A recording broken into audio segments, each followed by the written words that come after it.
Many artists struggle with painting clouds, including myself a while ago. They can end up looking like blobs, they can be too dark or too flat, or they pop forward instead of fading into the distance.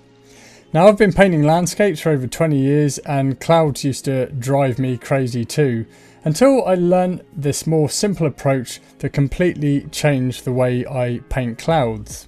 So in this video I'm going to show you the exact method I used to paint clouds, starting with the shadows, shaping the clouds with the sky, and saving the lightest part of the clouds until last, so that your clouds can look soft and natural and realistic. I'm also going to give you some general tips for painting landscapes as well. And the trick that makes the distant clouds instantly recede, I'll show you that part as well when we get there. Now, although the main focus of this video is on the clouds, we still have to put it in the context of the whole landscape. Now, once I'd sketched out the composition here, which I did using burnt sienna, the first thing I did was start focusing on all the shadows in the landscape, so painting the dark values first. This makes it a lot easier to paint the areas in light afterwards. Now, the thing about clouds and skies is there's some of the more lighter values in the landscape. And I'm painting the shadows here first of all, using a mix of ultramarine blue with a little burnt sienna, some titanium white and alizarin crimson. So that's going to create those nice grey blue shadows there that have a violet tint to them. Now, clouds, they need to be relatively light in value in order for them to sit back in the landscape. So it's really important that we don't make the cloud shadows too dark to begin with. So I started off with the cloud shadows and then I started painting the areas of the cloud that's in light using titanium white with a little burnt sienna. And I was allowing the highlight mix to mix in with the shadow mix because I'm keeping the clouds tonally darker to begin with. And then once it's dry later on, when I work more on the clouds, I'll be saving my lightest lights until the end. So those highlights on the clouds. Now then, the other thing we can do to shape our clouds here is by filling in the negative spaces around them with the sky mix. So we can soften the edges of those clouds and just feather some of those clouds as well with the sky mix. I'm blocking in the painting in general using big brushes compared with the size of the canvas. So this is an 11" by 14" linen panel made by SourceTech at canvaspanels.com, and if you want to get some, I'll put a link in the description box below. And I'm using pretty big brushes for the size of the canvas. So this was a number 10 bristle flat brush, and I use Rosemary & Co brushes. Again, if you want to get some, I've put a link in the description box below. And I've started off with broad gestural brush marks with the sky and clouds. So I was able to build that structure of the clouds pretty quickly. I'm painting in oils as well, and the brand of oil paints I'm using is Blue Ridge oils, and if you want to get some of those, I've put a link in the description box below. So the thing with clouds is we have a real opportunity to paint loosely, and it works really well with clouds. So using a bristle flat brush, for example, we can start getting in those cloud shapes, and then as we're using oil paints here, we've got plenty of time to blend those colours. So it's important that the bases of the clouds for this type of cloud scene, which you can see here in the reference photo, this is inspired by a place in far north New Zealand, and I was just really captivated by these clouds on the day that I took this photo. But they're those characteristic fluffy cumulus clouds, but with a little rain in the distance as well, which is adding more interest in the landscape in general. So already at this point, the painting was dry and I was beginning to work in some more of the highlights in the clouds itself. So I started off with lighter layers of cloud mix, and that's because I mixed in a lot of the shadow into the highlight mix. But now I'm just adding some more highlights, just using a mix of titanium white with a little burnt sienna. So one of the tricks to painting more realistic clouds is to start everything off darker. So darker shadows in the clouds, and then even the highlight areas where the direct sunlight is on the clouds, then also make those a bit darker. So you can use your cloud shadow mix to do this, or just get some titanium white and just mix in a little bit of ultramarine blue, a bit of burnt sienna and a bit of alizarin crimson. Now if you look at the light areas in the clouds, they're not always completely white, and if you look at the edges of clouds, they're often a little bit darker than the main body of the clouds.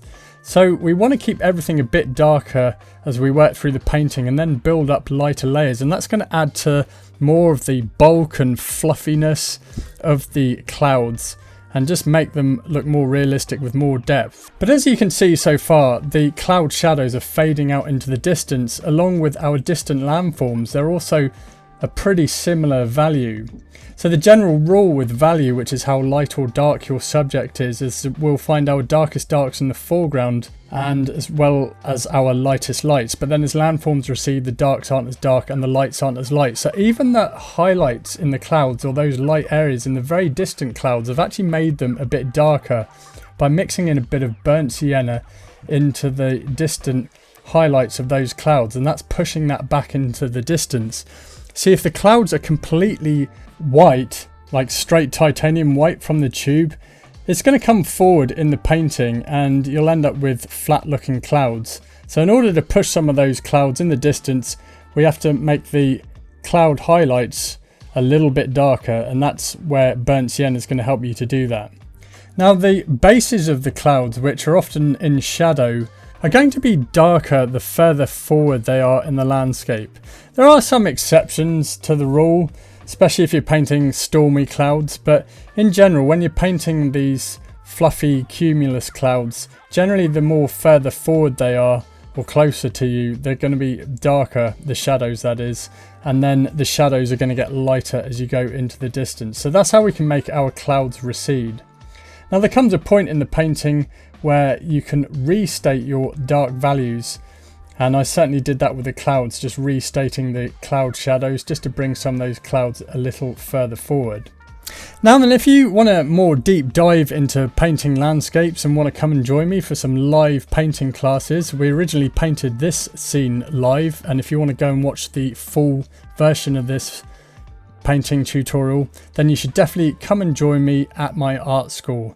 I've put a link in the description box below. Now then, at this point in the painting, the clouds are almost complete. There was just a few highlights to be added to the clouds, which I saved towards the end, and in the meantime I was working on the rest of the landscape. So I'll just talk a little bit about the composition, because really it's a pretty simple composition and a simple painting, because I wanted the clouds to be the main focus, but also I've used a spotlighting effect there in the midground to draw the eye towards this area, as this was one of the main focal points of the painting. So it's more an area of interest. There isn't a strong focal area, but it's to help keep balance in the painting and just keep the viewer's eye around the middle of the painting. And then also the clouds themselves are a feature of the painting. Now, using a spotlighting effect such as this in a landscape painting is a really good way of creating drama and interest, and also helping to focus the eye on a particular area, because we've got areas in light that are on the grass there, but it's surrounded by much darker values. So we've got that contrast there that's making it a lot more striking and dramatic in the painting.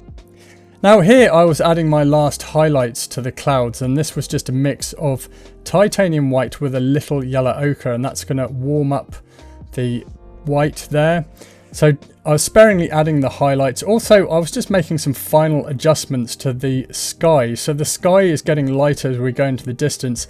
I've also painted a little bit of distant rain, and I was just adding more brush marks there to add some texture to the sky and just make a transition with the sky itself, making it darker as you go further up. So at this point I was getting close to having the painting finished, and one of the things that was in the reference photo was a load of cows in the foreground. So here I was just painting the suggestion of cows. The painting is relatively small, so I was more just going for the general cow shapes, just marking in the shapes of the cows with a dark mix of ultramarine blue and burnt sienna, and just painting a few of them in the field, but also positioning the cows so that they're facing the sunlit areas. So if you look on the left of the painting, the cows are facing towards the sunlit area, and then the cows on the right side of the painting are also facing the sunlit area but in the opposite direction. So it's just helping to provide a bit more subtle direction to the highlights in the midground there. And then last of all, I was just adding a few little details, so things like restating some dark values in these trees. The foreground's in shadow anyway, so I was using dark mixes of ultramarine blue with yellow ochre, cadmium yellow to mix my base green there. Also a little bit of titanium white, but also some phthalo green and some alizarin crimson, so keeping the value of that grass pretty dark. Now overall, the landscape here in this painting is pretty simple, and I wanted a more simple landscape. In fact, often the more simple landscapes make for the best paintings in my opinion, but I really wanted to feature the clouds and the spotlighting area as well. At this point the painting was complete and I was pretty happy with it. So I hope you enjoyed this video. If you'd like to learn more about painting clouds, then check out this video here. Also, come and join me at my art school. I've put a link in the description box below. Thanks for watching, and I'll see you in the next video.